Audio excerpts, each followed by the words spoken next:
मैं बता दे रही हूँ, ठीक है। आप लोग ध्यान दीजिएगा, नोट भी कर लीजिएगा। तो इसमें जो विद्यालय प्रस्तुति में है, इसमें हमें 3 चीज़ों पे ध्यान देना है। मतलब इसमें हमारे 3 पॉइंट हैं जिस पे हमने आज का ये हमारा सत्र है। पहला है बच्चे विद्यालय के लिए तैयार हैं, और दूसरा है विद्यालय प्रवेश करने वाले बच्चों के लिए तैयार है, और तीसरा है अभिभावक तैयार है।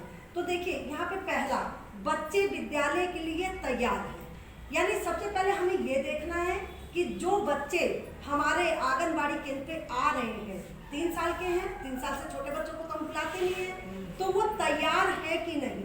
तैयार होने का मतलब है पहले तो उनकी एज देखनी है कि उनकी एज पूरी हो गई है कि नहीं, 3 वर्ष। ठीक, हमें 3 वर्ष से छोटे बच्चों को नहीं लाना, तो हमें एज का ध्यान रखना है। तो पहली तैयारी तो एज की हो गई। दूसरी तैयारी, उनको टीकाकरण वगैरह उनका हुआ है कि नहीं, यानी वो शारीरिक रूप से तैयार है कि नहीं। उनको जैसे भाई टीकाकरण पूरे बच्चों को लग जाता है, आप लोग देखते हैं 3 साल के अंदर में, तो उनका टीकाकरण हो चुका है कि नहीं। तो इस तरह बच्चे तैयार है कि नहीं। तो इसके लिए देखिए शारीरिक स्वास्थ्य, बच्चे का हमें शारीरिक स्वास्थ्य देखना है। संतुलित पोषण उन्हें मिल रहा है कि नहीं। हम लोग पहले 2 साल तक हम आंगनबाड़ी वर्कर का ये भी तो काम है पोषण पे ध्यान रखना। तो पहले हम बच्चों को उसको पोषण के तरीके से तैयार करते हैं, उसके बाद 3 साल के बाद में हम केंद्र पे लाते हैं। तो हमें इन चीज़ों का ध्यान रखना है कि उसको संतुलित पोषण, आवश्यक विश्राम, नियमित टीकाकरण, बड़े और छोटे मांसपेशियों का विकास, बच्चे में छोटी और बड़ी मांसपेशियों का विकास हुआ है कि नहीं। अगर हम 3 साल से छोटे बच्चे को ले आएंगे तो न तो उसकी बड़ी मांसपेशियों का विकास हुआ न छोटी, तो हम उसमें इम्प्रूव कर ही नहीं सकते हैं, नहीं कर सकते हैं ना। तो हमें ये भी देखना है कि बच्चे विद्यालय के लिए तैयार है कि नहीं। उसमें हमें छोटी और बड़ी मांसपेशियों को भी देखना है उसकी। और उसके बाद मांसपेशियों के अनुरूप उनमें गतिविधियों की क्षमता है कि नहीं। अब जैसे उसकी अगर मांसपेशियां, छोटी और बड़ी मांसपेशियां विकसित हो गई होंगी तो अच्छे से कूद पाएगा, ठीक है, अच्छे से समझ पाएगा। लेकिन बहुत छोटा बच्चा अगर 2 साल का आप ले आएंगे तो वो तो ना ठीक से बोल पाएगा, न किसी चीज़ को समझ पाएगा। तो ऐसे बच्चों को हमें नहीं लाना है केंद्र पे। तो केंद्र पे लाते समय हमें ये शारीरिक स्वास्थ्य का ध्यान रखना है बच्चों का, ठीक है। सामाजिक और भावात्मक तैयारी, यानी बच्चे की सामाजिक और भावात्मक तैयारी हुई है कि नहीं, ये भी हमें देखना है। जैसे बच्चा किसी चीज़ को सुन रहा है, समझ रहा है, प्रतिक्रिया दे रहा है कि नहीं।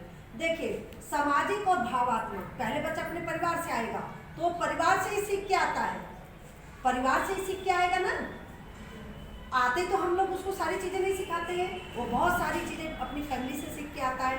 तो ये भी हमें देखना है कि जितना वो सीख के आया है, यानी जितना हमें आंगनबाड़ी आने के लिए उसे ज़रूरत है उतना उसने सीखा है कि नहीं।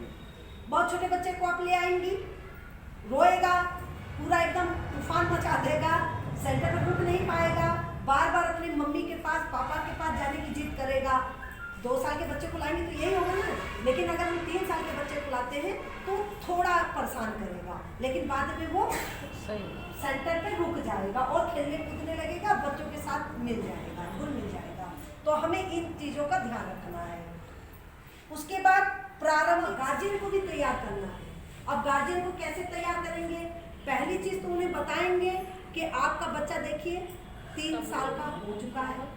ये तो हमें मालूम है, गार्जियन को भी मालूम है, लेकिन हमें उन्हें बताना है कि अब इसका शारीरिक और मानसिक विकास तेजी से होगा और वो इसलिए इसको केंद्र पे आपको भेजना है। दूसरी चीज, अभिभावक को हमें विश्वास दिलाना है कि उनके बच्चे की हम केयर करेंगे, उनके बच्चे की हम केयर करेंगे, सुरक्षा करेंगे, उसकी देखभाल करेंगे। जब तक हम उसे विश्वास नहीं दिलाएंगे वो अपने बच्चे को भेजने के लिए तैयार नहीं होंगे। और तीसरी चीज कि अभिभावक को विद्यालय आने से पहले हमें ये बताना है कि आपका बच्चा अब विद्यालय आने के काबिल हो रहा है, उसको आप जो जरूरी चीजें हैं वो आप धीरे धीरे उसको सिखाइए, जैसे टॉयलेट जाना, पानी पीना, भूख लगी है तो बताने के लिए। तो ये सब तो गार्जियन ही सिखा के भेजते हैं ना, हम लोग तो बस उसमें थोड़ा बहुत सुधार करते हैं, लेकिन लेकिन बाकी चीज़ें तो वो घर के परिवेश से ही सीख के आता है। तो ये भी हमें बताना है कि गार्जियन को किस तरह बच्चे को तैयार करना है। तो ये सारी चीज़ें जो है हमें ध्यान में रखना है। तो ये तीनों पॉइंट जो है बहुत अच्छे हैं और इसे हमें तैयार करना है। पहला है बच्चे विद्यालय के लिए तैयार हैं, दूसरी चीज़ है विद्यालय भी बच्चों के लिए तैयार है, और तीसरी चीज़ हमारे अभिभावक भी तैयार हैं कि हम उनके बच्चे को किस तरह रख सकते हैं, किस तरह उसे प्यार करते हैं, किस तरह उनकी सुरक्षा करते हैं। ठीक है, तो वो एक दिन में हमारे कहने से नहीं मानेंगे। उसके लिए हमें अपने केंद्र पे कुछ इस तरह करना है कि जब अभिभावक आए देखें तो वो खुश हो, उन्हें एक भरोसा हो, एक विश्वास हो कि नहीं जो है आंगनबाड़ी बहन जी, आंगनबाड़ी दीदी हमारे बच्चों को खिला रही है, पढ़ा रही है, नई चीज़ें सिखा रही है, हमें वहाँ पे उसको भेजना। और ये नहीं कि अगर अभिभावक आए हैं और हमारा बच्चा आया, हम अपने रजिस्टर मेंटेन कर रहे हैं, बच्चा अपने मन से खेल कूद रहा है, कोई सड़क पे चला गया, तो इस तरह क्या होगा, अभिभावक के मन में एक निगेटिव सोच आ जाएगी कि अरे वहाँ तो खाली बैठे रहते हैं, वो तो अपना रजिस्टर बनाती हैं, बच्चे तो बाहर खेले रहते हैं। तो वो अगर एक अभिभावक ने भी देखा ऐसा तो बाकी के भी अभिभावक नहीं जो है कि भेजेंगे। ठीक, तो हमें अभिभावक को विश्वास दिलाना है। बच्चों के आने से पहले हमें केंद्र पे आ जाना है, बच्चों के आने से पहले हमें उनकी सारी व्यवस्था करनी है, तब ना अभिभावक भेजेंगे। पता लगा हमारे बच्चे आ गए, केंद्र खुला ही नहीं है, तो उससे क्या होगा, बच्चे घर जाके कहेंगे अगर अभिभावक नहीं देख रहा है और अड़ोसी पड़ोसी भी देख रहे हैं तो भी बता देंगे आपका बच्चा सड़क पे खेल रहा था। तो ये क्या होता है, ये एक नेगेटिव भावना उनके अंदर उत्पन्न होगी। तो ये सारी चीज़ों का हमें ध्यान रखना है, तभी हम अभिभावक को तैयार कर सकते हैं। तो इन सब चीज़ों पे आप सभी बहनें ध्यान देंगी और अच्छे से ECC केंद्र चलाएं। तो आप गुड़िया घर बनाइए। हाँ, गुड़िया घर कैसा होना चाहिए कोई बता दे आप में से, बताइए गुड़िया घर कैसा होना चाहिए। जब हम गुड़िया घर बनाते हैं तो किन बातों का ध्यान रखते हैं? कोने में एक पर्दा लगा दें, पर्दा लगा देंगे, और बताइए सभी के उसमें खिलौने के बच्चे बाहर अंदर बाहर करें और खेलें, अंदर बाहर करें और खेलें। और बताइए अभी जो बात मैं सुनना चाहती हूँ वो निकल के निकली। किचन सेट रखा रहेगा। हाँ, किचन सेट चलिए रख देंगे, ये भी अच्छी बात है। डॉक्टर सेट, किचन सेट, ऐसी चीजें रखें जो कि बच्चे खेल सके अपने मन से। जब हम गुड़िया घर या खेल घर बनाएंगे तो सबसे पहले अभी हमने ऊपर पढ़ा है, बच्चे सजावट के साथ साथ सुरक्षा का भी ध्यान रखना है। ये चीजें हमने पढ़ी ना, तो हमें खेल घर बनाते समय पारदर्शी कपड़े का यूज करना है।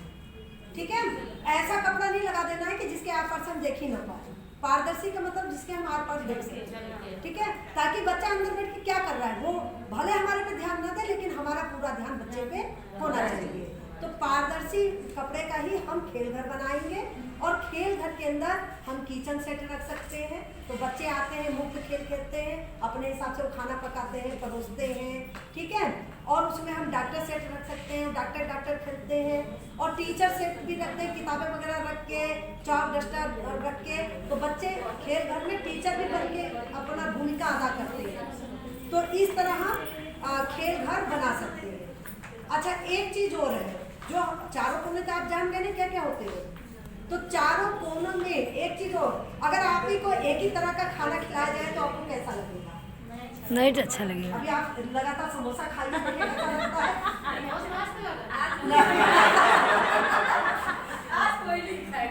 देखिए उब जाते हैं ना आप लोग, उब जाते हैं ना। और आपने अपने घरों में भी देखा होगा, हालांकि हमारे पास तो 3 साल से और इससे बड़े बच्चे आएंगे, आपने 2-2.5 साल के 2 साल के बच्चों को भी देखा होगा कि जब कोई खिलौना आता है तो शुरू में तो बहुत मजे से वो खेलता है और खूब अच्छे से खेलता है, फिर धीरे धीरे वो बोर हो जाता है, खिलौने के देखता ही नहीं। फिर उसको खिलौना छोड़ के अगर कोई घर की नई चीज भी मिल जाए ना, वो चाहे डिब्बा ही हो तो भी वो डिब्बे से ही खेलेगा, वो खिलौना एक तरफ पड़ा रहेगा, क्योंकि बच्चा ऊब गया।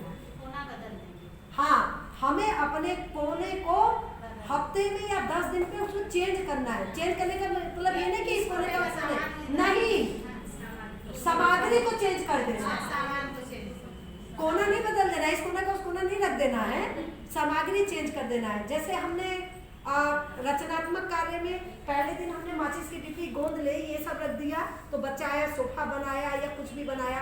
दूसरे दिन हम कलर वाली पुस्तकें रख दें जिसमें वो कलर भरे, 7 दिन बाद उसको चेंज करके कलर वाली बुक रख दें तो वो भरेगा।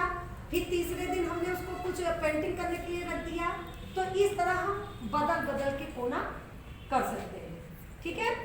तो इस हमें कोने को हमेशा 10 दिन पे या 1 हफ्ते में चेंज करते रहना है। तो ये तो हो गया भौतिक वातावरण।